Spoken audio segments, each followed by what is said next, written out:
عزیز طلبہ، میں سید رؤف ریحان، ریاستی صدر بزم اساتذہ برائے فروغ اردو زبان و ثقافت، آج کے ویڈیو سبق بعنوان گورنر میں آپ کا تہہ دل سے استقبال کرتا ہوں۔ گورنر کا تقرر صدر جمہوریہ ہند کرتا ہے۔ وزیر اعلیٰ کا تقرر گورنر کرتا ہے۔ گورنر ریاستی حکومت کا دستوری سربراہ ہوتا ہے۔ وزیر اعلیٰ ریاستی حکومت کا حقیقی سربراہ ہوتا ہے۔ گورنر صدر جمہوریہ ہند کی خوشنودی حاصل رہنے تک اپنے عہدے پر برقرار رہتا ہے۔ دستور ہند کی دفعات 153 تا 166 ریاستی عاملہ سے متعلق تمام امور کی صراحت کرتے ہیں، یعنی گورنر، وزیر اعلیٰ، مجلس وزراء، ان کے علاوہ ریاستی نظم و نسق انجام دینے اور مجلس وزراء کی مدد کرنے والے عہدیداروں پر ریاستی عاملہ مشتمل ہوتی ہے۔ معزز ناظرین، آج کے ویڈیو سبق کا عنوان گورنر ہے اور ہم نے سلائیڈ میں یہ جانا کہ گورنر کا تقرر صدر جمہوریہ ہند کرتا ہے۔ ہمیں یہ معلوم ہونا چاہیے کہ جس طرح مرکزی حکومت میں صدر جمہوریہ ہند کا کردار ہوتا ہے، اسی طرح ریاستی حکومت میں گورنر اپنا کردار ادا کرتا ہے۔ وزیر اعلیٰ کا تقرر گورنر کرتا ہے۔ مرکزی حکومت میں وزیر اعظم کا تقرر صدر جمہوریہ کرتا ہے۔ اسی طرح گورنر ریاستی حکومت کا دستوری سربراہ ہوتا ہے۔ آپ نے اس سے پہلے صدر جمہوریہ ہند کے ویڈیو سبق میں جانا کہ قومی سطح پر ملک کا دستوری سربراہ صدر جمہوریہ ہوتا ہے، اسی طرح ریاستی سطح پر حکومت کا دستوری سربراہ گورنر ہوتا ہے۔ لیکن وزیر اعلیٰ حکومت کا حقیقی سربراہ اس لیے ہوتا ہے کیونکہ گورنر کو تمام مشورے وزیر اعلیٰ ہی دیتا ہے اور وزیر اعلیٰ کے مشوروں پر گورنر عمل کرتا ہے۔ اور دستور ہند کی دفعات 153 تا 166 جو ہے ریاستی عاملہ سے متعلق ہے، یعنی ریاستی حکومت میں مقننہ عاملہ اور عدلیہ پائی جاتی ہے، لیکن جو عاملہ ہوتی ہے اس میں جو ہے گورنر، وزیر اعلیٰ، مجلس وزراء اور ان کے جو نظم و نسق کو انجام دینے والے افراد شامل ہوتے ہیں۔ یہ بات واضح ہوتی ہے کہ نظم و نسق چلانے میں نہ صرف وزراء بلکہ ان کی مدد کرنے والے عہدیداروں کو بھی شامل کیا جاتا ہے۔ اگر ہم عزیز طلبہ امتحانی نقطہ نظر سے اس عنوان پر بات کریں تو ہمیں معلوم ہوگا کہ اکثر امتحانات میں یہ سوال پوچھا جاتا ہے کہ گورنر کا تقرر کون کرتے ہیں۔ آپشنز اس طرح دیے جا سکتے ہیں: نائب صدر جمہوریہ، وزیر اعظم، صدر جمہوریہ ہند اور وزیر داخلہ۔ تو اس نہج کا سوال امتحانات میں اکثر و بیشتر پوچھا گیا ہے۔ اسی طرح وزیر اعلیٰ کا تقرر کون کرتا ہے، اور اسی نہج کے سوالات پوچھے جا سکتے ہیں کہ ریاستی حکومت کا حقیقی سربراہ کون ہوتا ہے اور کون کون سی دستوری دفعات ریاستی عاملہ سے متعلق بحث کرتے ہیں۔ ناظرین، آئیے ہم گورنر کے متعلق مزید تفصیلات حاصل کریں۔ گورنر ریاستی حکومت کا دستوری سربراہ ہوتا ہے۔ وزیر اعلیٰ حقیقی سربراہ کی حیثیت رکھتا ہے۔ گورنر مجلس وزراء کا تقرر وزیر اعلیٰ کی سفارش پر کرتا ہے۔ یہ دونوں ریاستی حکومت کے پالیسیوں کی تدوین اور عمل آوری میں فیصلہ کن کردار یا رول ادا کرتے ہیں، اور گورنر ریاست میں مرکزی حکومت کا نمائندہ ہوتا ہے کیونکہ اس کا صدر جمہوریہ ہند تقرر کرتا ہے۔ ریاست کے جملہ امور گورنر کے نام سے ہی انجام دیے جاتے ہیں۔ ہمارے دستور سازوں نے گورنر کے طریقہ کار کو کینیڈائی یعنی کینیڈین دستور سے، کینیڈین کانسٹیٹیوشن سے، کینیڈا کے دستور سے اخذ کیا ہے۔ دستور ہند کی دفعہ 153 کے مطابق ہر ریاست میں گورنر کا عہدہ پایا جاتا ہے۔ معزز و مکرم طلبہ، اس سلائیڈ سے ہم نے یہ جانا کہ گورنر مجلس وزراء کا تقرر وزیر اعلیٰ کی سفارش پر کرتا ہے، اور گورنر ریاست میں مرکزی حکومت کا نمائندہ ہوتا ہے کیونکہ اس کا تقرر صدر جمہوریہ ہند کرتا ہے۔ اور سب سے اہم جو نکتہ ہے کہ جو گورنر کا طریقہ کار ہے اسے جو ہے کینیڈا کے دستور سے لیا گیا ہے، اور دستور ہند کی دفعہ 153 کے مطابق ریاست میں گورنر کا عہدہ پایا جاتا ہے۔ اگر امتحانی نقطہ نظر سے، ایگزام پوائنٹ آف ویو سے اگر ہم سوالات کا جائزہ لیں تب معلوم ہوگا کہ دستور ہند کی کس دفعہ کے مطابق گورنر کا عہدہ پایا جاتا ہے، ریاست میں مرکز کا نمائندہ کون ہوتا ہے، اور کس کی سفارش پر مجلس وزراء کا تقرر وزیر اعلیٰ گورنر کے سفارش پر کرتا ہے۔ اس طریقے کے سوالات امتحانات میں پوچھے جا سکتے ہیں۔ خصوصی حالات میں صدر جمہوریہ کی ہدایت پر ایک فرد 2 یا 2 سے زائد ریاستوں کے گورنر کی حیثیت سے فرائض بھی انجام دیتا ہے۔ دفعہ 155 کے مطابق گورنر کا تقرر صدر جمہوریہ ہند وزیر اعظم کی صلاح و مشورے سے کرتا ہے۔ گورنر کا مشاہرہ و الاؤنسز پارلیمنٹ کے قانون کے ذریعے طے کیے جاتے ہیں۔ وہ سرکاری رہائش گاہ راج بھون میں قیام پذیر ہوتا ہے۔ گورنر کا تقرر 5 سال کے لیے کیا جاتا ہے، البتہ وہ اپنے عہدے پر صدر جمہوریہ ہند کی خوشنودی حاصل رہنے تک رہتا ہے۔ یعنی کہ اگر 2 ریاستیں ہیں اس کا گورنر ایک بھی ہو سکتا ہے مخصوص حالات میں، جس طرح متحدہ آندھرا پردیش کے بعد 2 جون 2014 کو تلنگانہ ریاست کا قیام عمل میں لایا گیا، لیکن آندھرا پردیش اور تلنگانہ کے ایک ہی گورنر نے اپنے فرائض انجام دیے تھے۔ اور سب سے اہم بات یہ ہے کہ اکثر امتحانات میں سوال آتا ہے کہ گورنر کی رہائش گاہ کیا کہلاتی ہے؟ راج بھون۔ جس طرح صدر جمہوریہ ہند کی رہائش گاہ راشٹرپتی بھون کہلاتی ہے، اسی طرح گورنر کی رہائش گاہ راج بھون کہلاتی ہے۔ گورنر کا تقرر 5 سال کے لیے کیا جاتا ہے، البتہ وہ اپنے عہدے پر صدر جمہوریہ ہند کی خوشنودی حاصل رہنے تک رہتا ہے۔ یعنی کہ صدر جمہوریہ ہند جب تک گورنر کے کام سے مطمئن رہے تب تک گورنر اپنے عہدے پر فائز رہ سکتا ہے۔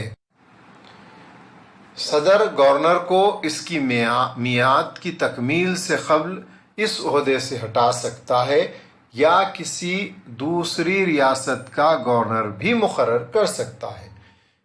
میعاد کی تکمیل پر جانشین کے جائزہ حاصل کرنے تک وہ اپنے عہدے پر فائز رہتا ہے۔ اب آئیے ہم گورنر کے اختیارات و فرائض جو فنکشنز اینڈ ڈیوٹیز کا جائزہ لیں گے۔ عاملانہ اختیارات و فرائض، ایگزیکٹو پاورز گورنر کے کون کون سے ہیں؟ دستور ہند کی دفعہ 154 گورنر کو ریاستی حکومت کے عاملانہ اختیارات عطا کرتا ہے۔ گورنر ان اختیارات کو خود راست طور پر یا بالراست طریقے سے ماتحتین کے ذریعے استعمال کرتا ہے۔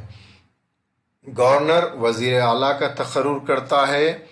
وزیر اعلیٰ کے صلاح و مشورے سے گورنر وزراء کا تقرر کرتا ہے، یا پھر آپ کے اقلیتی کمیشن ہے، ریاستی پبلک سروس کمیشن ہے، کمیشن برائے خواتین ہے۔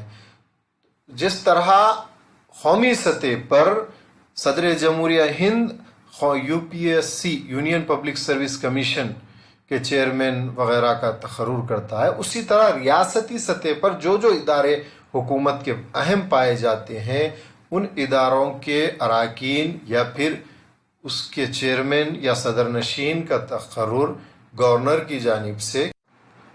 گورنر، ناظرین آئیے ہم گورنر کے متعلق مزید تفصیلات حاصل کریں۔ گورنر ریاستی حکومت کا دستوری سربراہ ہوتا ہے۔ وزیر اعلیٰ حقیقی سربراہ کی حیثیت رکھتا ہے۔ گورنر مجلس وزراء کا تقرر وزیر اعلیٰ کی سفارش پر کرتا ہے۔ یہ دونوں ریاستی حکومت کے پالیسیوں کی تدوین اور عمل آوری میں فیصلہ کن کردار یا رول ادا کرتے ہیں، اور گورنر ریاست میں مرکزی حکومت کا نمائندہ ہوتا ہے کیونکہ اس کا صدر جمہوریہ ہند تقرر کرتا ہے۔ ریاست کے جملہ امور گورنر کے نام سے ہی انجام دیے جاتے ہیں۔ ہمارے دستور سازوں نے گورنر کے طریقہ کار کو کینیڈائی یعنی کینیڈین دستور سے، کینیڈین کانسٹیٹیوشن سے، کینیڈا کے دستور سے اخذ کیا ہے۔ دستور ہند کی دفعہ 153 کے مطابق ہر ریاست میں گورنر کا عہدہ پایا جاتا ہے۔ معزز و مکرم طلبہ، اس سلائیڈ سے ہم نے یہ جانا کہ گورنر مجلس وزراء کا تقرر وزیر اعلیٰ کی سفارش پر کرتا ہے، اور گورنر ریاست میں مرکزی حکومت کا نمائندہ ہوتا ہے کیونکہ اس کا تقرر صدر جمہوریہ ہند کرتا ہے۔ اور سب سے اہم جو نکتہ ہے کہ جو گورنر کا طریقہ کار ہے اسے جو ہے کینیڈا کے دستور سے لیا گیا ہے، اور دستور ہند کی دفعہ 153 کے مطابق ریاست میں گورنر کا عہدہ پایا جاتا ہے۔ اگر امتحانی نقطہ نظر سے، ایگزام پوائنٹ آف ویو سے اگر ہم سوالات کا جائزہ لیں تب معلوم ہوگا کہ دستور ہند کی کس دفعہ کے مطابق گورنر کا عہدہ پایا جاتا ہے، ریاست میں مرکز کا نمائندہ کون ہوتا ہے، اور کس کی سفارش پر مجلس وزراء کا تقرر وزیر اعلیٰ گورنر کے سفارش پر کرتا ہے۔ اس طریقے کے سوالات امتحانات میں پوچھے جا سکتے ہیں۔ ناظرین، عام انتخابات کے بعد یا ہر سال قانون ساز اسمبلی کے اجلاس کا افتتاح کرتا ہے۔ ریاستی مقننہ کی جانب سے روانہ کردہ مسودوں کی منظوری دیتا ہے یا ترمیمی تجاویز کے ساتھ واپس کرتا ہے۔ ریاستی قانون ساز اسمبلی کے عبوری اسپیکر کا بھی تقرر کرتا ہے۔ اب آئیے ہم گورنر کے مالیاتی اختیارات و فرائض پر روشنی ڈالیں گے۔ گورنر کی اجازت سے ہی ریاستی مقننہ میں مالیاتی مسودے پیش کیے جاتے ہیں۔ ہر سال ریاستی حکومت کا مالیاتی موازنہ یعنی بجٹ ریاستی اسمبلی میں پیش کیا جاتا ہے گورنر کی ہدایت پر۔ وہ ریاستی مفاداتی فنڈ کی نگرانی بھی کرتا ہے، مختلف مالیاتی رپورٹوں کو ریاستی مقننہ میں پیش کرنے کی ہدایت بھی دیتا ہے۔ اس کے علاوہ گورنر کے جو مختلف پاورز ہیں یا پھر اختیارات ہیں اس کا بھی ہم جائزہ لیں گے، اور خصوصاً جو عدالتی اختیارات و فرائض ہیں اس پر بھی ہم روشنی ڈالیں گے۔ گورنر کو چند عدالتی اختیارات حاصل ہوتے ہیں۔ وہ ضلعی عدالتوں کے ججز اور دیگر عہدیداروں کے تقرر و تعیناتی اور ترقی کے معاملے میں اثر انداز ہوتا ہے۔ وہ خلاف قانون جرم کرنے والے کسی فرد کو معاف بھی کر سکتا ہے یا پھر سزا میں تخفیف کر سکتا ہے یا پھر سزا کو معطل کر سکتا ہے۔ ریاستی ہائی کورٹ کے ججوں نچلی عدالتوں کے افسران کا تقرر بھی کرتا ہے۔ متفرق اختیارات و فرائض۔ ریاستی پبلک سروس کمیشن کی سالانہ رپورٹ وصول کرتا ہے، اسے مجلس وزراء کی توضیح کے لیے روانہ کرتا ہے۔ اس رپورٹ کو اسپیکر کے پاس روانہ کرتا ہے تاکہ قانون ساز اسمبلی کے آگے پیش کر سکے۔ ناظرین، آپ نے غور کیا ہوگا کہ جس طرح قومی سطح پر یا پھر ملکی سطح پر صدر جمہوریہ ہند کو عدالتی اختیارات حاصل ہیں، کم و بیش اسی نہج پر ریاستی سطح پر گورنر کو عدالتی اختیارات دیے گئے ہیں، یعنی کہ وہ جو ضلعی عدالتوں کے ججز ہیں ان کا تقرر کرتا ہے اور ساتھ ہی ساتھ سزا کو معاف کر سکتا ہے یا پھر اس میں کمی لا سکتا ہے یا پھر معطل بھی کر سکتا ہے۔ علاوہ ازیں گورنر کے مختلف متفرق اختیارات بھی ہیں۔ صدر گورنر کو اس کی میعاد کی تکمیل سے قبل اس عہدے سے ہٹا سکتا ہے یا کسی دوسری ریاست کا گورنر بھی مقرر کر سکتا ہے۔ میعاد کی تکمیل پر جانشین کے جائزہ حاصل کرنے تک وہ اپنے عہدے پر فائز رہتا ہے۔ اب آئیے ہم گورنر کے اختیارات و فرائض جو فنکشنز اینڈ ڈیوٹیز کا جائزہ لیں گے۔ عاملانہ اختیارات و فرائض، ایگزیکٹو پاورز گورنر کے کون کون سے ہیں؟ دستور ہند کی دفعہ 154 گورنر کو ریاستی حکومت کے عاملانہ اختیارات عطا کرتا ہے۔ گورنر ان اختیارات کو خود راست طور پر یا بالراست طریقے سے وزیر کابینہ میں غور و خوض کے بغیر فیصلہ لیا ہو، یہ گورنر کے اختیارات تمیزی میں شامل ہیں۔ مزید گورنر کے اختیارات تمیزی میں ان امور کو بھی شامل کیا گیا: ریاست میں صدر راج نافذ کرنے سے متعلق صدر جمہوریہ ہند کو مشورہ دیتا ہے۔